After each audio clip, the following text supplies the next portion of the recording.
दोस्तों, तेज आंधी का ऐसा तूफान जो बहुत शदीद हो, इसे साइक्लोन कहते हैं।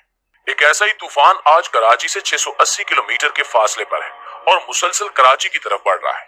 आज हम इसी साइक्लोन के बारे में आपको मालूमात देंगे कि ये साइक्लोन किस जगह पर मौजूद है, कब तक इसको कराची से टकराने का खतरा है और कौन से इलाके इसकी जद में आ सकते हैं। नाज़रीन, साइक्लोन एक ऐसे तूफान को कहते हैं कि जब हवा की रफ्तार बहुत तेज हो जाती है और हवा मुसलसल गोल दायरों में घूमना शुरू हो जाती है। साइक्लोन बहुत खतरनाक होते हैं और बड़े पैमाने पर तबाही फैला सकते हैं। साइक्लोन समंदर में बनना शुरू होते हैं। इसकी वजह से बहुत ऊंची लहरें बनती हैं और कश्तियों को नुकसान पहुंचता है। अक्सर बड़े बड़े जहाज भी तबाह हो सकते हैं। अक्सर साइक्लोन समंदरों में ही रहते हैं और वहीं खत्म हो जाते हैं, जमीन तक नहीं पहुंचते। लेकिन अगर साइक्लोन जमीन की सतह पर आए तो बड़ी इमारतों को खाक करके रख सकता है। दोस्तों, कराची साहिल समंदर पर वाक़ है। बूरे अरब में कुछ दिन पहले एक साइक्लोन बनना शुरू हुआ जिसे वाइपर जॉय का नाम दिया गया। वहां पहले कम रफ्तार की हवा चलना शुरू हुई जिसने आहिस्ता आहिस्ता तेज और शदीद साइक्लोन का रूप धार लिया। अब ये खतरनाक साइक्लोन बन चुका है और मुसलसल शुमाल की तरफ जा रहा है। यानी कि अगर इसका रुख ना बदला तो इंडिया और पाकिस्तान के साहिली इलाके इससे मुतासिर हो सकते हैं। महकमे मौसमियात के मुताबिक वाइपर जॉय साइक्लोन की मौजूदा सूरत हाल ये है कि इसके गिर्द हवा की रफ्तार 195 किलोमीटर फी घंटा तक पहुंच गई है और इसके गिर्द 40 से 50 फुट ऊंची लहरें उठ रही हैं। ऐसी सूरत हाल अक्सर समंदरों में होती रहती है, यानी अक्सर समंदरों में साइक्लोन्स बनते रहते हैं। लेकिन अक्सर ऐसा होता है कि इन साइक्लोन्स का रुख बदल जाता है या इनकी शिद्दत कम हो जाती है। लेकिन परेशानी की बात यह है कि इस साइक्लोन जिसको वाइपर जॉय का नाम दिया गया है, इसकी शिद्दत कम नहीं हो रही और न ही हवाओं का रुख तब्दील हो रहा है। 6 जून को ये साइक्लोन बना और तब से मुसलसल शदीद होता जा रहा है और मुसलसल शुमाल की तरफ बढ़ता जा रहा है। रिपोर्ट पेश की गई है कि अगले 3 दिन मजीद ये साइक्लोन शुमाल की जानिब बढ़ता रहेगा और अगर इसी रफ्तार के साथ ये आगे बढ़ता रहा तो 12 से 16 जून के दरमियान ये साइक्लोन इंडिया और पाकिस्तान के साहिलों से टकरा सकता है। इससे इंडिया के महाराष्ट्र और गुजरात के इलाकों के साथ पाकिस्तान के सिंध और बलोचिस्तान के कुछ इलाकों को खतरा हो सकता है और इन इलाकों को वार्निंग्स जारी कर दी गई हैं। नाज़रीन, कराची के साहिल पर पाबंदियां लगा दी गई हैं। शहरियों को साहिल पर जाने से मना कर दिया गया है और माही गिरों को भी खुले समंदर में न जाने की तंबीह की गई है। जब तक साइक्लोन के आसार खत्म नहीं हो जाते ये पाबंदियां लगी रहेंगी। ये साइक्लोन फिलहाल बूरे अरब में है जहां 50 फुट तक लहरें बुलंद हो रही हैं। अगर ये साइक्लोन कराची तक पहुंच गया तो अंदाजा लगाएं कि 40 से 50 फुट तक की लहरें कराची शहर से टकराएंगी और इससे बहुत तबाही फैल सकती है। इसकी वजह से बहुत सैलाब और लैंडस्लाइडिंग का भी खतरा है। इसके अलावा एक बात यह है कि कराची सतह समंदर से नीचे वाक़ है, जिसकी वजह से अगर पानी शहर में दाखिल हुआ तो बहुत नुकसान होगा। इस सूरत हाल में अल्लाह ने इस शहर को अब तक बचाया हुआ है। इस पर मजीद एक मसला यह है कि कराची में बहुत गैर मुनज़्ज़म तरीके से इमारतें तामीर की गई हैं। जो मंसूबा बनाया गया था जिसके तहत इमारतें तामीर होनी चाहिए थी, इस पर बिल्कुल भी अमल नहीं किया गया और निकासी के निजाम के लिए जो जगह रखी गई थी इस पर भी इमारतें बना दी गई हैं। इस तरह पानी की निकासी का सही इंतजाम भी ना हो सका। नालियों के ऊपर घर बना दिए गए और आज कराची में इमारतों की सूरत हाल ये है कि 2 इमारतों में इतना ही फासला है कि एक इमारत की खिड़की से खड़े होकर दूसरी इमारत में झांका जा सकता है।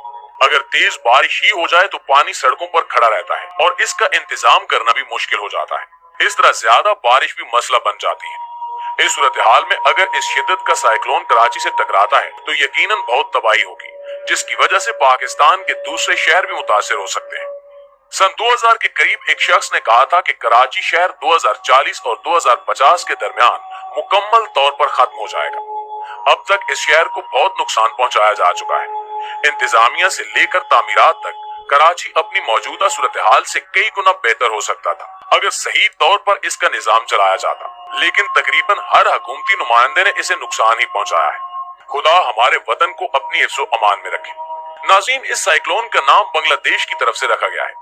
दरअसल साइक्लोन और तूफानों को मुख्तलिफ नाम दिए जाते हैं ताकि तूफान के बारे में सही तौर पर इल्म रखा जा सके। ये काम एक तंजीम करती है और मुख्तलिफ ममालिक जिनमें पाकिस्तान, बांग्लादेश और इंडिया के अलावा 10 मजीद मुल्क भी शामिल हैं। ये सब ममालिक कुछ नाम तजवीज करते हैं जो कि तूफानों और साइक्लोन्स को आइडेंटिफाई करने के लिए इस्तेमाल किए जाते हैं। इस साइक्लोन का नाम वाइपर जॉय रखा गया है जो कि बांग्लादेश की तरफ से तजवीज किया गया था। इससे पहले सितंबर से अक्टूबर 2019 में बूरे अरब में एक साइक्लोन आया था जिसने सिंध और बलोचिस्तान के इलाकों को मुतासिर किया था।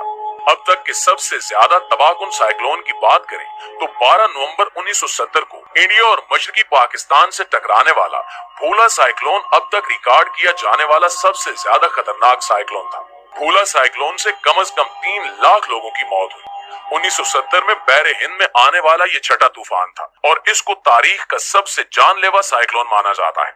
इनके अलावा भी दुनिया में कई तरह के तूफान आए जिनकी पहचान के लिए मुख्तलिफ नाम भी दिए गए। कुछ तूफानों ने बहुत तबाही मचाई और जानें निगल ली, तो कुछ तूफान ऐसे भी थे जिनसे कोई बड़ा नुकसान नहीं हुआ। सन 1979 में आने वाला टाइफून टिप नामी तूफान मगरबी बहरुल में माइक्रोनेशिया के करीब बना।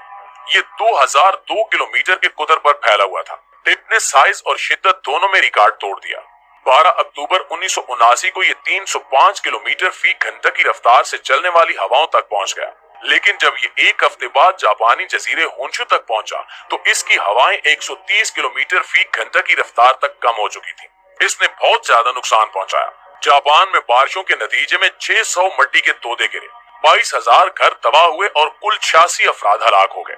दोस्तों, 1973 में सुपर टाइफून नूरा नामी तूफान फिलिपाइन के मशरिक में 1 अक्टूबर को बनना शुरू हुआ।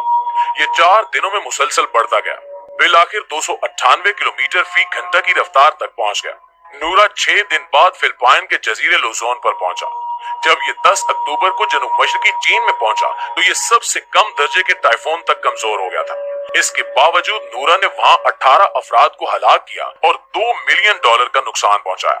1975 में बनने वाला टाइफून जॉन इंतहाई खतरनाक था। शुक्र है कि वो कभी भी जमीन तक नहीं पहुंचा और बहरुल काहिल में ही रहा। लेकिन उस वक्त ये रिकॉर्ड किया जाने वाला सबसे ताकतवर तूफान था जिसकी रफ्तार 297 किलोमीटर फी घंटा थी। ये रिकॉर्ड किया जाने वाला पहला ऐसा तूफान था जिसमें ट्रिपल आई वॉल्स थे, यानी तूफान के वस्त के गिर्द गरज चमक के 3 मुर्तकिज दायरे थे। दोस्तों, 1984 में सुपर टाइफून विंसिनिया नामी एक तूफान उठा जो मगरबी बहरुल काहिल में वाक़े अमरीकी इलाके गुआम में 190 किलोमीटर फी घंटा की रफ्तार से टकराया। समंदर के ऊपर मुंतकिल होने के साथ साथ टाइफून बढ़ता चला गया। आखिरकार हवा की रफ्तार 298 किलोमीटर फी घंटा तक पहुंच गई। इस तूफान ने $1.7 मिलियन का नुकसान किया। जी तो मुअज़्ज़िज़ दोस्तों, ये थी हमारी आज की वीडियो। इस हवाले से आप दोस्तों की राय क्या कहती है, कमेंट करके हमारे साथ शेयर जरूर कीजिएगा। इंशाअल्लाह आपसे मुलाकात होती है अगली वीडियो में। तब तक अपना ख्याल रखिए। अल्लाह ने